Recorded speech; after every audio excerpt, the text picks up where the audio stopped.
Hello YouTube, how is everyone?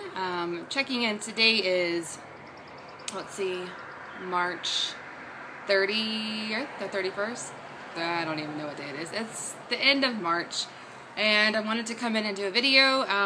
Really didn't know what to talk about. It seems like the further out you get, I always start my videos saying this, so I'll just keep talking.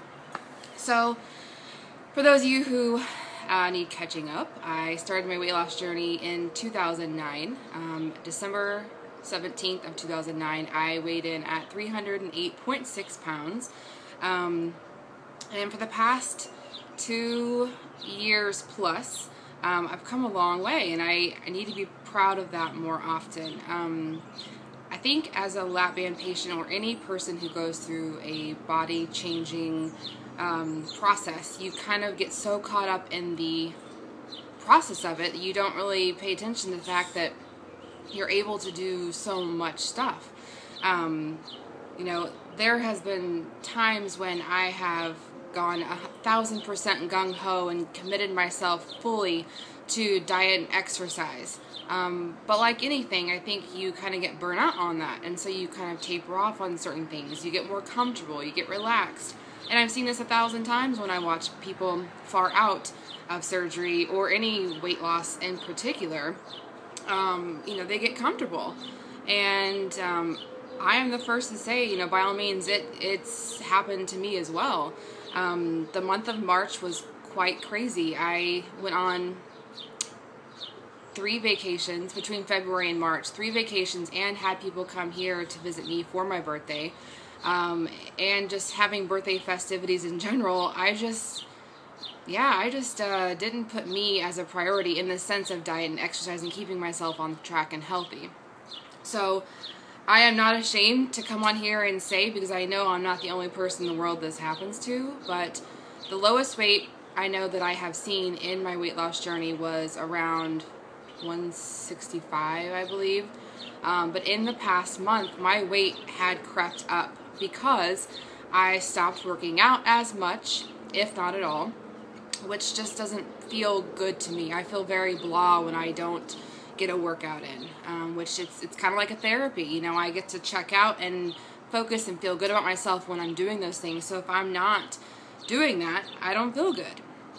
And just making really stupid choices with food, whether it's me going out to dinner with my husband and looking at, fried anything and thinking that sounds smart. You just get to a point when you're so sick of following all these rules that you just want to live life.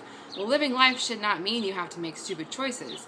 So this is all, a journey and a process that I'm still learning every single day, and I'm glad that I'm still aware that I want better for myself. If I didn't have that in me, then I would be terrified. But I'm smart enough to come on here and say, there was a moment, a month or so when I just didn't give a shit, and it caught up with me.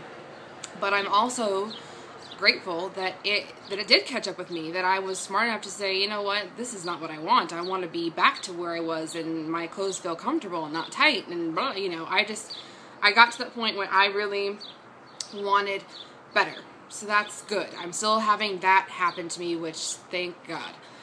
So in the past month, my weight crept up to 180 pounds, 0.2. I weigh myself every single day, and I was seeing it go up, and I was seeing it go up, and I was seeing it go up, and I just kept saying, oh, well, then I'll get back on track, on Monday, or after this, blah, blah, blah, then I will start. It was always, waiting to start, which was my typical routine, all growing up, with weight loss, or being healthy and fit in general. I'll start on Monday or whatever. So, something has to click. You can have people tell you 8 million times, you want this, you've got it in you, you can do it. Something has to click inside you. Just like if you're debating having a weight loss surgery, something has to be right in you to want that. Or any weight loss in general. You have to be ready for that change. Otherwise, you're just doing it to satisfy others, in which case you won't succeed as well as you could for yourself. And I'm a very firm believer of that. And luckily, I woke up and my scale now today was back down to 175. And so I feel good about that. I have to feel good about that. And I know that I'm getting back in the right direction. And what's odd about this is even though I crept up to 180 pounds, my clothes did not fit that much different. Which maybe because I'm losing muscle, because I'm not working out, whatever it is. But today was kind of a wake-up call. I told my accountability partners that I'm going to wake up and I'm going to go for a run. I don't care what in the world is going on. That is the first thing I'm going to do, because if I don't do it, I'm not going to do it later. I woke up, I took my 5-hour energy drink, and I set out for a run outside. And here in Kansas City, it got pretty toasty today. It was about 88 degrees. It was warm, just considering this is warm for March, and it was warm for a run that I haven't been doing for a while. Shame on me.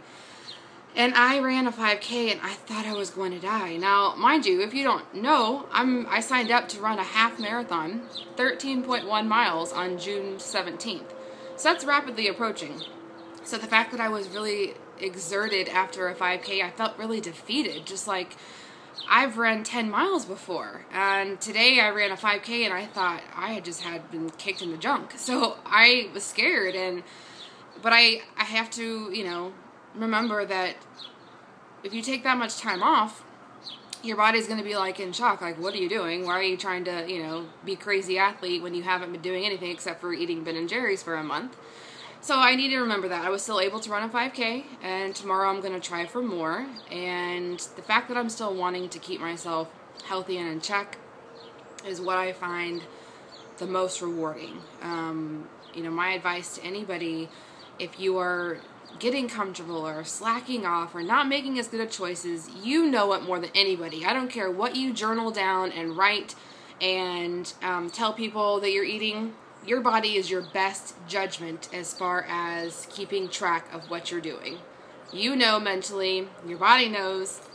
I can send pictures all day long of my food, but ultimately my body knows what I'm doing. So if I'm, not being 100% honest to myself or people around me of what I'm doing, of my behaviors that are changing, it doesn't matter what I'm saying to anybody. It's my body knows what is going on.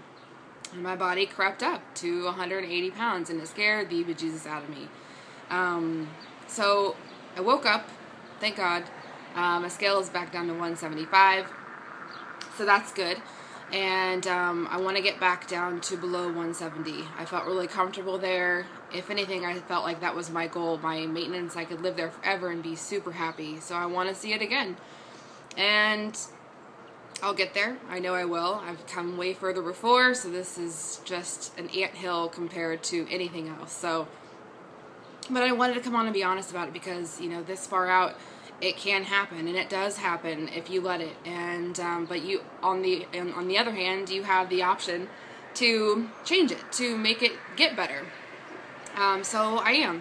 So this is me telling you the truth and keeping myself honest in my video journey. I've made these videos for so long for a reason. I mean, it's great when other people watch it, but it's nice for me to look back and say, you know what, I kept myself honest through this journey. It wasn't all roses. There are definitely days that are so much easier, and there are times when it's just super hard because you just don't want to do what's right.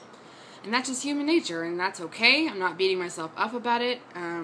It happens, and I'm moving on. So that is that. One bad eating behavior that I have picked up on that I'll be very honest about is the Ben & Jerry's ice cream of the red velvet cake ice cream. Oh my God. It should be illegal because it's just that amazing. And I need to stop buying it because when I buy it, I eat it. So, when you have something bad in your house, you're going to eat it. So I need to stop doing that, and I know it. But it just goes down just like butter because it's ice cream. So that's just me being honest. So, but I'm still very much, I feel good when I do exercise, and it is like therapy. So I'm glad I still have that fire and fuel inside of me, and I just need it to grow and get back to that place of keeping me from day to day being on track. So, or keeping me being on track, I guess. So that's that. I just wanted to come on and say I am officially now 30 years old. My birthday was amazing. Casey and Bex came in town. 2 other weight loss ladies on here, so it was amazing. thank you all for watching, and have a great week, month, year. Bye.